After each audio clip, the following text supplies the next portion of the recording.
go. We're in. We're in. Welcome. Another Welcome to another episode of Minority episode Report. 4. Season 1, episode 4. Now you may notice the couch is a little crowded today. We have our first guest. Our very first.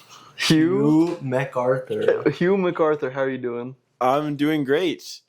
This is the first podcast thing I've ever been on, so I'm excited to get into this. Coincidentally, ours too. No, yeah. Well, we when we started, when I told Raul that fateful day, I said I wanted to start a podcast, and I was half joking, but I said I wanted to start a podcast. I had an idea that I was like, okay, well, I like the name Minority Report, and I wanted to have like a guest on every week. I said I want to have a guest every week who's a part of a certain minority or a part of a niche group that we can talk to and like learn from. Yeah, just get to know people. Mm-hmm. Having like any. We were also talking about hobbies recently, and like it's nice to hear about the different kind of hobbies and like unique interests that people have. Yeah. Well, Raul recently got into hobbies himself. I recently took up hobbies as a concept, and it's been pretty neat. I've liked it a lot. Do you feel like you're a part of like any? Do you have any niche interests or a part of any minority group? Well, yeah, it's funny. I mean, last time I was in Utah was a year ago, and it's true. I don't think I remember you having any hobbies, Raul. All he did was work. All he did was work in school. I got here, and you're like, "Oh, I'm on 2 soccer teams. I'm about to run a half marathon. I have a yo-yo. You have a yo-yo. You're a yo-yo guy now." Yeah. I know, it's crazy. I feel like I haven't really. I've shelved my hobbies a few years ago when I started getting really busy with school, because I started filling my schedule with things, and I was really into music throughout high school, and it's just been a while since I've really been able to get into those. Like playing guitar and stuff? Yeah, I played guitar. He was actually in marching band. Really? I am actually in a marching band again, so I'm able Still? to continue. Yeah, Okay. I had a few years without really touching the instrument, so I play the French horn. No way. Is it true? People who play the French horn get all the girls. Is that true? I've never heard that, and no, I mean, I don't know. I don't get all the girls. I get some of the girls. With the French horn. Not with the French horn. In fact, I think the most active I ever was in the dating scene were the years that I was not playing the French horn. I played up to my sophomore year of high school, and then I stopped because I wanted to start doing some other things, and just wanted to use my electives for other classes. And then I didn't pick up a French horn for about 6 years. And then when I started going to college, this opportunity opened up for me to join this band, and it's not not very high skill level, at least not for playing. And I can get more into that later, but that opportunity opened up. I figured I'd try it out because they wanted people who had some experience. I did have 6 years to 8 years of playing experience. It had just been 6 years since I had played anything. And then you joined the team? And then I joined. And it was fine. It's been good so far. So it's been nice to have that outlet to continue music. I started playing guitar my junior year of high school. Mm-hmm. And I always say that I'm not nearly as good as I could be, because I think practicing was always The hardest part. Raul has a goal. He wants to join a mariachi band. I don't know if I told you that yet. I don't think you did, but that would explain why you spent so much money on a guitar. Yeah, well, I also needed a hobby bad, and also it was kind of like a phase where And you wanted girls. I wanted to sing a heartbreak song. Yeah. No, I didn't want girls. I wanted to vent. Yeah, when me and Raul were in high school, we worked at this place at a pizzeria. I don't know if you know it, Lucy's Pizzeria in Orem. Raul told me about it. Yeah, it's so good. It was better when we were there. But I don't think I've been there. Then you need to take we gotta go. Yeah, we totally gotta go this week. Yeah. For sure. But like we were always talking about having a band and like who'd be the lead singer and stuff. And Raul forbade me from being the lead singer of the band. I don't think I forbade you. I think you and I were just in a heated discussion about if it was you or if it would be me. Yeah, and it would so be me. And honestly, you can have it now. Back in the day, I wanted it bad, but Now not so much.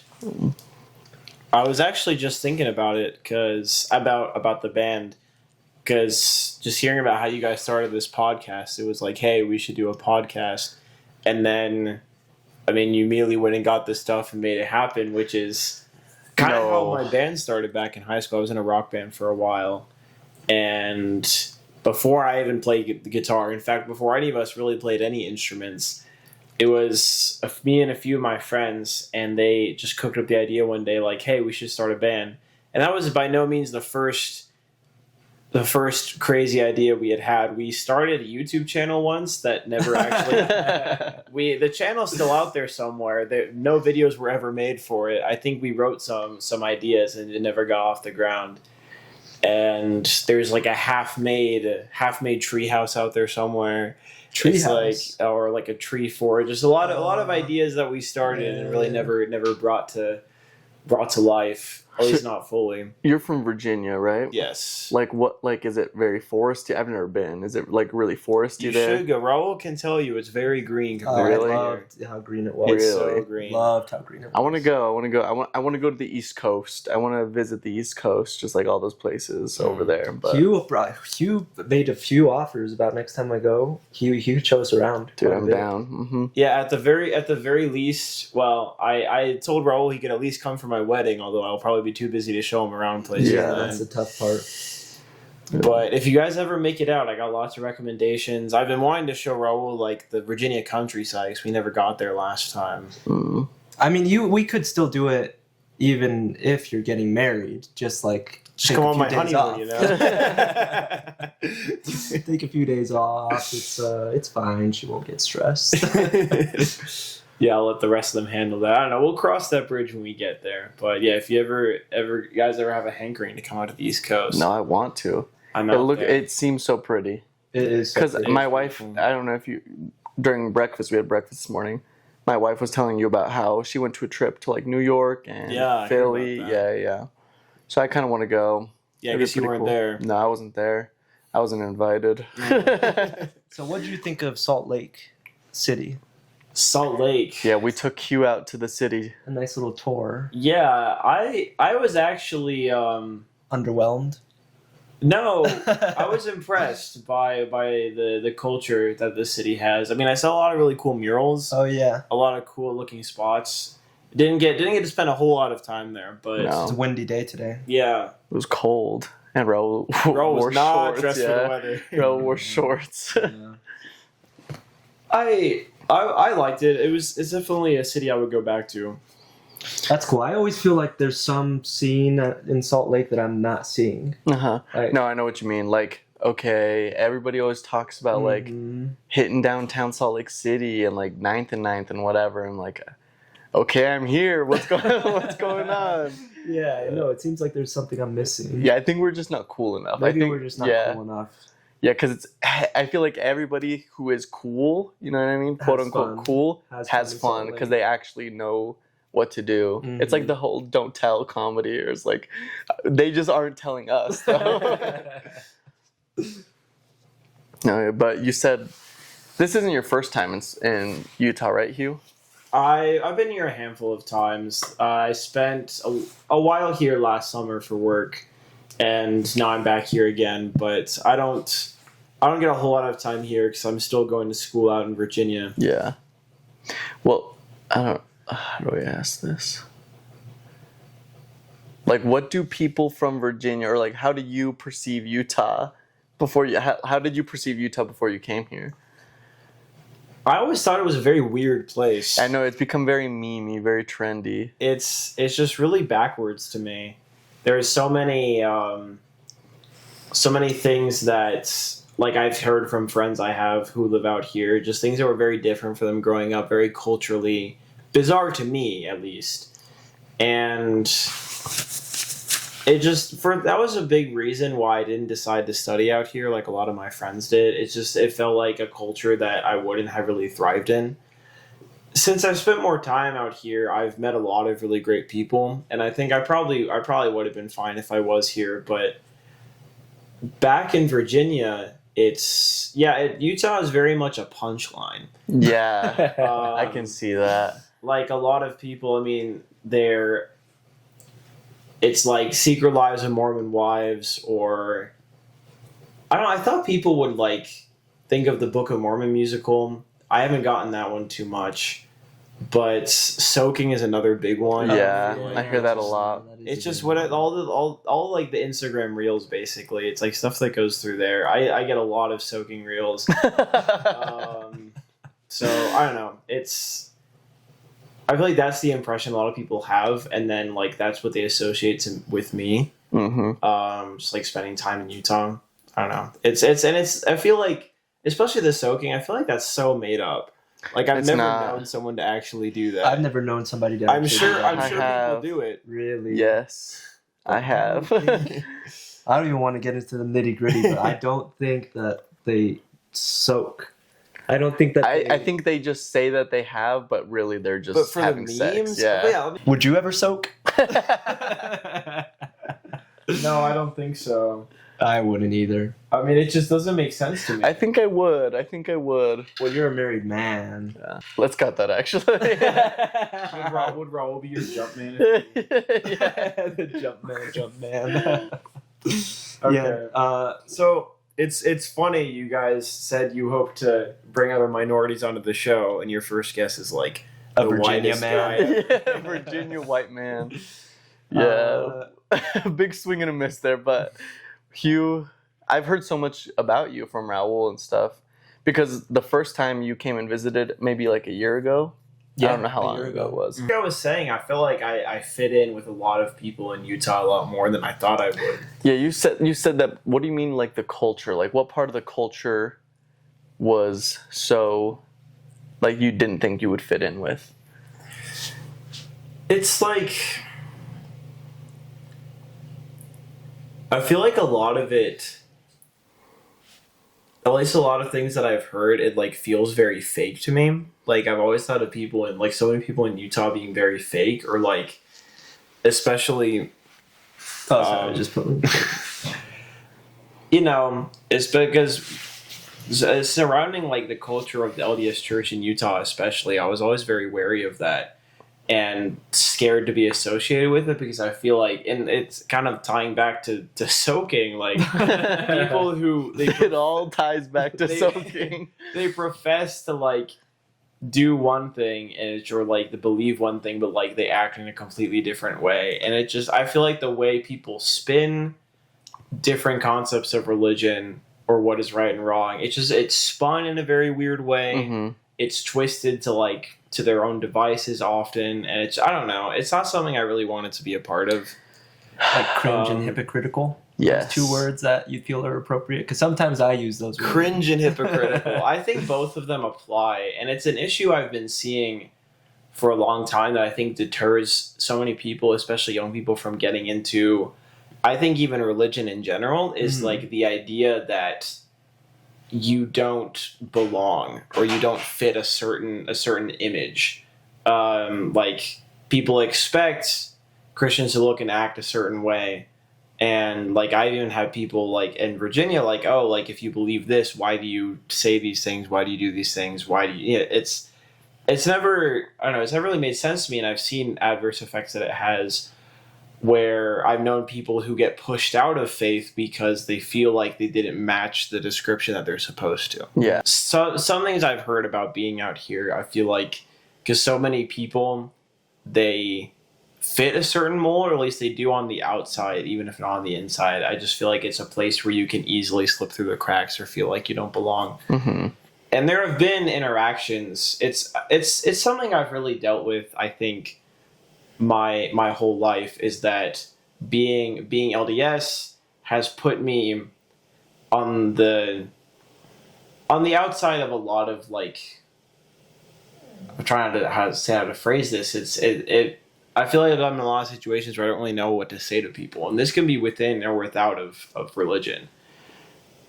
I think part of it has just been my nature, that I've never really been into a lot of the same things culturally that other people, that my peers were, and I've always felt a lot of times in like large social situations, large groups, that I don't really know how to join the conversation other people are having. I've been noticing this a lot recently at school, and I think this is compounded by the fact that I'm 3 to 4 years older than a lot of my peers while I'm at school. And I think if there's any way that I'm a minority, I think it's that. Old man. Being an old man. How old are you, Hugh? I'm only 22. I'm not actually that old. And in fact, I'm 2 years older than you. Yeah, Okay. and a lot of people that I've been hanging out with just these past couple weeks in Utah have been like, But just because, I've been like the younger Because on the you took younger the 2 year side. yeah, gap. because It's because I took that 2 year gap, and then I took an extra year after getting home. I went to a community college for a year, so I spent 2 years as a missionary after high school, and then I spent a year at community college, and I transferred to Virginia Tech, which is where I am now. And at Virginia Tech, I'm actually part of their military college program. It's kind of complicated. The most simple way I can put it is like Virginia Tech has a military school within a larger university. So there are normal students there, or we call them civilian students. If you choose to join the military school, you're within that program. So you live in like certain dorms. You wear a uniform to class. It's a whole thing. Okay. It very greatly affects like your routine, your way of life. It has its own culture. But was that a big change because you took those 2 years where it was very routine, very like, very. I thought it would prepare me more for it than it actually did. I think I was well prepared by having lived away from home before, but it still took me by surprise, a lot of it. But the biggest thing is that even though I was somewhere around a sophomore or a junior in college, because of the credits I had taken, since I was starting ROTC for the first time at that school, I had to start at the beginning. So I was regarded as a freshman by the military school, by what we call the Corps of Cadets. So as a cadet, I was regarded as a freshman. I was grouped with the other freshmen. I lived with them. Basically spent all my time with them because I had to. He was telling me that they go through like a little freshman hazing a little bit. Really? Yeah, But you're older than them? Yeah, I was in fact I was older than all the people who yelled at me, all the people who were telling me what to do. What was that like, the hazing? Or the yelling even. Like what would they yell? You maggot! It's really hard to describe. I don't know. A lot of it, like, it was really... I saw the light leave your eyes, Hugh. it was really intense at the time, and now looking back, it was kind of like whatever. Because if you develop the skin for it, it's not that bad anymore. It was really hard at first because I wasn't prepared for that and I wasn't used to it. And then once I realized that like it wasn't personal, I just kind of stopped paying attention to it. I never had a huge issue with the fact that the people were younger than me. Like, what are some stuff they would do, though? Like, what did they even do? We would have training regularly, usually on Friday nights. And it was often focused on... Well, towards the beginning of that year, it was focused on followership. So your ability to pay attention to detail, your ability to follow instructions to the letter. And so a pretty classic example of what freshmen often have to do, we call them Supermans, because, you see in the comics Superman, he goes into an alley, he like rips his shirt open, and he's in his Superman outfit. So it's the ability to change from one uniform into another quickly and get all the details right. Wow. So we would sometimes do that over and over and over again where like they tell us what to get into. We change quickly as possible. Maid outfit, cat outfit, army man. And so, all the while you got them like pounding on your door telling you to hurry up. And it's like completely indiscriminatory. Like a big thing that they're always doing is they're setting unrealistic expectations for you. So you're never meant to succeed. Yeah. So you could be in there like 2 seconds and they're already pounding on your door and telling you should be done right now. Like there's nothing you can do that's going to be right. It's always not going to be enough. That sounds horrible. I would so take that personal. I'd be crying. Some people did, and they were the people who didn't succeed because they were too busy. You have a weak mind, Raul. Weak-minded. I'd never survive. You also have to shave your head. Yeah, I had to shave my head. Completely bald? Completely, yeah. I was completely bald for a couple months. Skin? Skin Pretty bald, much, yeah. yeah. Pretty much. Wow. Like a little bit of fuzz, but Yeah, I was that way for a couple months. Just because they wanted to be mean to you, or just because you have to do it for ROTC? It was just a rule. It's like a freshman Ah, okay. regulation. It's just because they wanted to be mean. Oh, okay. I mean, it's just part of like the conditioning and Skin conditioning on top of your head. I actually haven't used conditioner for like a year. I don't need to anymore. No, really? Yeah, I should probably start doing it soon. I actually haven't washed my hair in like over a year. So, first year, are you a cadet? Is that what you're called? Yeah, actually.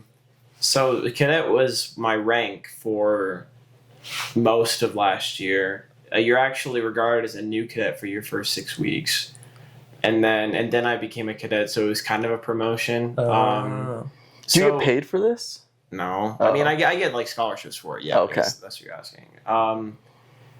And then there is like a rank structure to it. There are cadet ranks, but you don't have any rank your freshman year.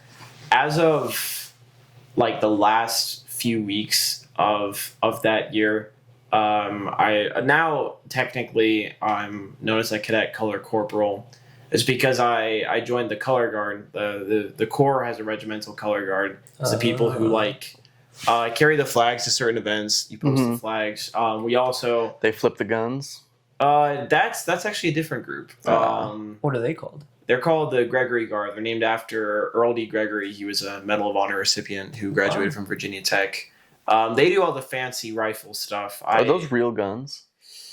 The Gregory Guard, they're the only people I think who use weaponized rifles because they're the people who do 21 gun salutes as well Yeah. for the school. So no accidents though?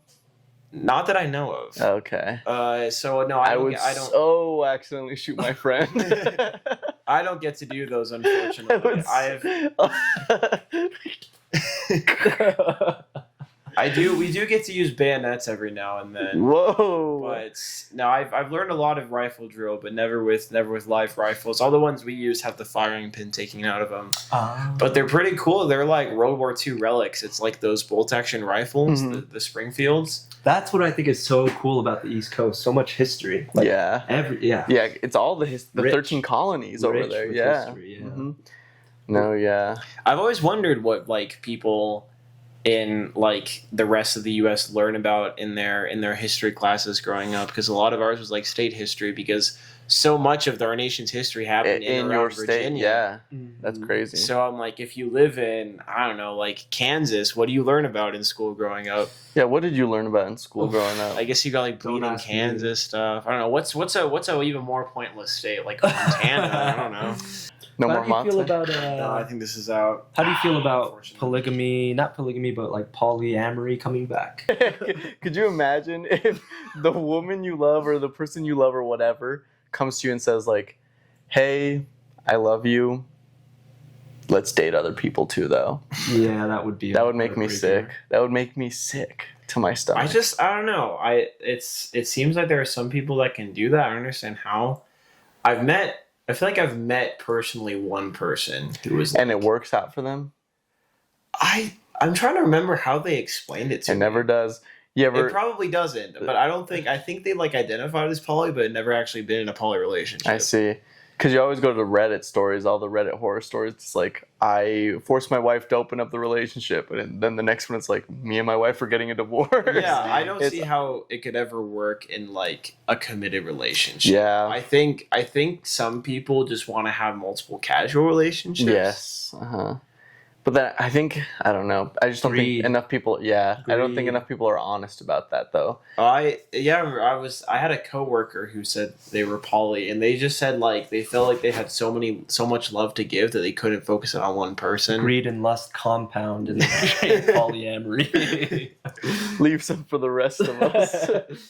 Yeah, I have a. Although they did have a sticker on their water bottle that said monogamy in this economy, and I thought that was pretty dang. Poly, though? Poly in this economy? You gotta buy multiple people food. You gotta, you gotta pay for multiple different dates. So many anniversaries Or to you guys keep all track of. Mm-hmm. Or you guys all just split the bill. Split it 3 ways, better than splitting it 2. That's actually true. I don't know. What are your guys' thoughts on casual relationships in general? Because there's that whole thing that like friends with benefits never works. I have zero experience with this, but like I feel like it would be so hard to maintain. I would rather meet a lovely woman, take her out, and I probably wouldn't be so casual. I don't think. I never could be casual. I never was. I wear my heart on my sleeve. And I He fall was in love. literally after my. You disagree with this. I disagree. Just because, how do you, like, I don't know, like, how do you really know a person without dating a lot of a different Oh, people? casual dating is fine, but we're talking about like a hookup casual- culture? Yeah. Oh, okay. I don't. Even, Yeah, first episode we talked about a situation. yeah. I guess we should just go back to the first episode, but I mean, I heard the story, and I feel like the only. well, here's the thing that was going through my mind. It's like, Yeah. how are you gonna know if you never? No, and the put thing, it out yes, there? and the thing is, I know you're not stupid. I know you're not like that at all. Uh-huh. So it always goes back to my head. I'm like, how did this happen to you? Only God knows. It was a prank. It was all a prank. It might have been all a ruse, but you never know. Mhm. I mean, now we know. Yeah, because she came up to you and she said, "Oh, how I wish I was with a Latino with facial hair." Did she say that? Not that exactly, Okay. That was the vibe of it. but I didn't know that detail. But She's married too. That's really funny. yeah, that's why it was trippy. That's why it was weird. But as far as like casual relationships go, I don't know. what do you mean by casual relationships? Like, what does that mean? Culture. Like hooking up. I think my main problem with it here is that people go about it kind of strangely. How? It's like Just not the honestly? Nickmo thing is like a little weird. Yeah, that's another piece of Utah culture that always freaked me out. Nickmo? No. Oh, the non-committal makeout? Makeout, yeah. Yeah, I only ever heard that in like junior high and high school. Yeah, so weird. That's so weird. Well, they put up a whole billboard on the freeway using it as I a saw public- that, yeah. Mhm. And so I think that's a little weird. And then I've also heard weird stories from like other people that live in Utah or come through Utah and like try to date around. And they'll have stories where it's like, oh yeah, I got on the apps and there was a bunch of like women with kids who were still married but wanted to like still date around, which I thought was also interesting. What? Yeah. I haven't been on the apps in years. Yeah, well, this is all secondhand accounts. Like, I don't know if this is. It's something I read on the internet. Yeah. But I mean, the fact that that could be happening is like a little weird. Hmm. That is weird. I didn't even know about that. So those kind of things are Yeah. what I mean when I'm like, I think it's a little strange. Like Mhm. I go back to I'm a little old fashioned where it's like I would love to like nights casual dates with meeting a bunch of people. I think would be fine, Mhm. and I'd like that. Would you ever do speed dating? Yeah, why not? Really? They only give you like a minute to get to know somebody. Yeah, but you know, I mean, if I I think- got a free night. Yeah, but then I Why think it's not? all based off like, okay, hot, yes, hot, no. You know what I mean? No, dude. I don't think you would do it like that. I don't think you would do it like that. No, I'm sure there are people who do. I mean, I'll be honest, the best, like, most real relationships that I've had, it was just, like, a connection I could feel. And so, I think that, yeah, I think progress very fast, sometimes too fast, but it's only ever been when I could tell that, like, there was reciprocation. And it's something I guess I've learned to pick up on over the years, but it's for me. I feel like I would feel it if we really clicked. Maybe a minute's probably not enough Yeah. to feel that. To be fair, But that could still be fun. I guess that's what you mean. That'd still be fun. yeah. I just like in my experience, I've always felt like a certain vibe. I guess a certain very like distinguishable feeling whenever I'm like actually have a connection with someone, and whenever I get that feeling, it always ends up being that we do like it's reciprocated because I can tell. It's just impossible without the apps, I hear. Is it really impossible without not the apps? for this. Dude. I've never been on the apps. Really? Yeah. Yeah, that's what I I mean- was gonna say. It's interesting to me that you said that you sometimes feel like you don't know how to enter a conversation, but I feel like you make friends pretty easily. I do here, and I don't know, which is surprising to me because I felt like I wouldn't fit in here, but especially at school, like going back to that, it's something I've like really struggled with over this past year, and I was thinking about as I was finishing up the year and then coming out here and meeting people, because even like I met Gus today and I feel like completely comfortable with him. We've talked about all kinds of things already. An issue that I have at school, and I think this is it's very related to the culture within the cadets, where you're constantly being evaluated, you're constantly being ranked based on your performance, and you're always being observed by leadership and compared to other people, and it makes you compare yourself to the people around you. It makes it really hard to make friends. Yeah. So you're constantly like academically, physically, like in every training you do, you're always trying to like be ahead so that you don't want to fall behind. You don't want to be one of those people who struggles. We have these terms at school, and this is a pretty common throughout ROTC, where we say high speed and low speed. People who are high speed are the ones who are on top of it. People who are low speed are the ones who struggle. And people who are considered low speed, they fall behind because no one wants to be around them. They want to be associated with them because they're going to drag you down. Oh, whoa. And if you want to be up in the rankings, because that's how you get leadership positions, that's how you get scholarships. That's a literal rat race. That's really crazy. Is. And it's so, the caste system. And I did the pretty ROTC well. caste system. I did pretty well for myself this year. I mean, I got selected for a handful of positions that are going to start next year. And so I got a lot of the things I wanted out of it, but I think the people that I'm closest with at school are the ones who also perform well. But I get the feeling that they're only like hanging around with me because I'm good at what I do. Yeah. And if I wasn't, then they wouldn't want to be around me. They wouldn't want to have anything to do with me. Stressful. Very transactional. Because it's all based on like performance, the way they treat you. Because I see a lot of people, they get a lot of the people who struggle.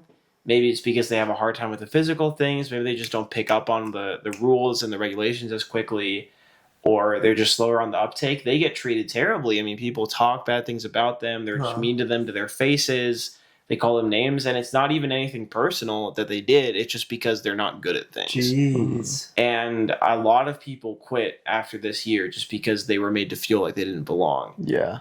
And so it's I felt like my relationships, my friendships even, have been very superficial because all I talk to them really about is cadet and military things and school, mostly. It's not so black and white.